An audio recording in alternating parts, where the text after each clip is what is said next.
Right, hi folks. I just wanted to do a little video about terminology in heritage and archaeology. So, having been interviewed last week by Andy Brockman for the Watching Brief YouTube channel in regards to the recent listing success of 8 First World War pillboxes in Norfolk. One of the things that I thought I'd just do a little follow-up on is the importance of using the right language and terminology when it comes to archaeology. So we're still very much on an archaeology theme at the minute. Well, I thought this is quite an important one to cover. So me and Andy mentioned in the video that due to our experience of working in archaeology for all these so many years, we have a good idea of the terms that are used by conservation officers and planning officers and the like.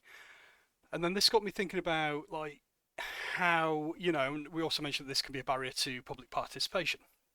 Um, and yeah, one of the things that's like I've been aware of for a while now is how certain terminology is misused, in particular online and by members of the public. And the main one is listing itself. So, as outlined in my previous video, listing is the process of designating, making sure that a site or structure is recognised at a national level of as significant. So it's given legal protection to make sure that that site or structure is preserved.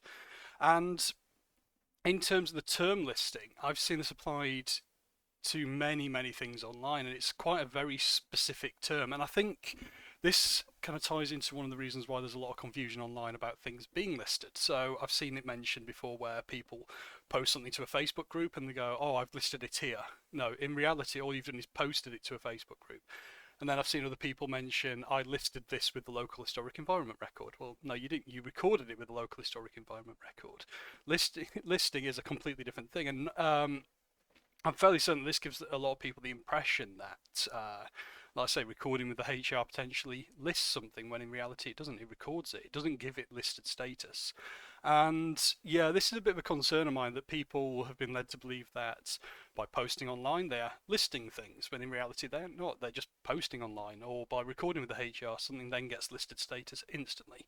Which, yeah, it's one of the results of a lack of awareness of the correct using the correct terminology, but it's also a vitally important difference to be aware of this. It's yeah, it's just a bit of like I say, one of those concerning things. Like I say, the misunderstanding or deliberate obfuscation of what listing actually is.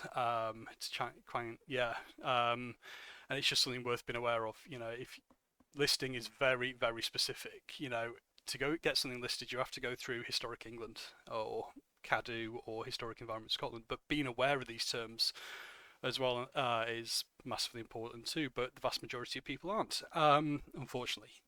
Um, Kind of also on this line as well. I'm just gonna let me just switch over. Is so in archaeology we use a range of terminology in regards to site types, and this is again in terms of First and Second World War stuff another really important thing. So this is the current fish terminology. So the something heritage. I should know what that means, but I don't.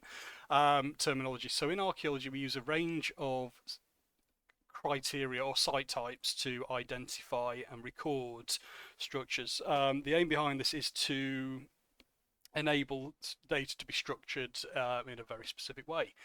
And as you can see here, we have agricultural tool workshops, scope notes, which tells you what that is.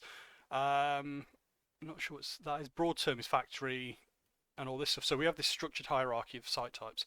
And I saw air raid shelter. Let's take a look at air raid shelter.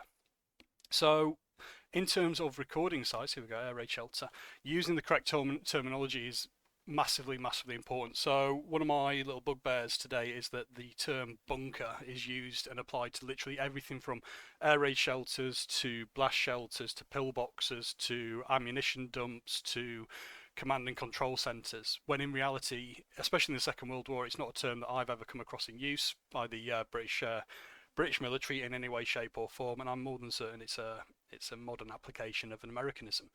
Um, but making sure that things are recorded accurately is vitally important as well, because a bunker is such a broad term now; it could literally be any form of structure. So if you're contacting HR and saying, "I've got this bunker to record," that's so ambiguous that it can cause a lot of issues in terms of leading a HR officer to believe that this structure is a generic type of structure when in reality it's a, I don't know, command and control center or something like that.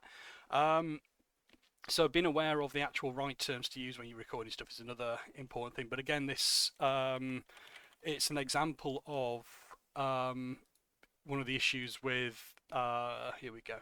One of the issues with the use of specific language in heritage and archaeology and preservation, and like I say, to engage you need to be able to know these terms, but I also think archaeology in terms of opening up language and discussion has to consider this, that some of these things are a bit of a steep learning curve for members of the public, and there needs to be a more efficient way of engaging. So yeah, if I search bunker, a structure often built underground used for defence and coordination of military activity. So it's in the Fish Thesaurus, but like I say, historically I've not come across a single case of this word being used during the Second World War, for example. And it should really be, you know, broad term blockhouse. Well, a blockhouse is a very specific type of building that doesn't necessarily apply to bunker.